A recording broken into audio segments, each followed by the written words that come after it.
আমার নবী যেদিন এই দেশ থেকে বিদায় হয়ে যাবে, আমার আল্লাহ জিব্রাইলকে দিয়ে প্রস্তাব পাঠাইছিলেন, ও জিব্রাইল, আমার বন্ধুর কানে খবর দাও, আমার বন্ধু এই দেশের মাটিতে থাকতে পারবে না, আমার বন্ধু এই রক্ত মাখা জমিনের মধ্যে রাখবো না, আমার বন্ধুর দেহ আমার আরশের ডাইন পাশে দাফন করব।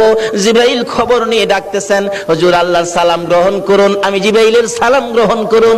আল্লাহর নবী গো, আপনার দেহ মোবারক আল্লাহর আরশের ডাইন পাশে দাফন হবে, আপনি খুশির সহিত কবুল করুন। আমার নবী কোনো কথা কয় না, দুইটা চোখের পানি জর্জর করে ছাড়তেছে। জিবরাইল বলেন, ইয়া রাসূলুল্লাহ, এত সুন্দর প্রস্তাব নিয়ে আসলাম, কোনো কথা কন না, খালি কাঁদেন কেন জানতে চাই। আমার নবী বলেন, জিবরাইল রে, তোমার জন্য খুশির খবর হতে পারে, আমি খুশি হতে পারলাম না। কেন পারলেন না? রে জিবরাইল, আমার দাফন আল্লাহর আরশের ডান পাশে হবে, আমি জানতে চাই আমার গুনাহগার উম্মতের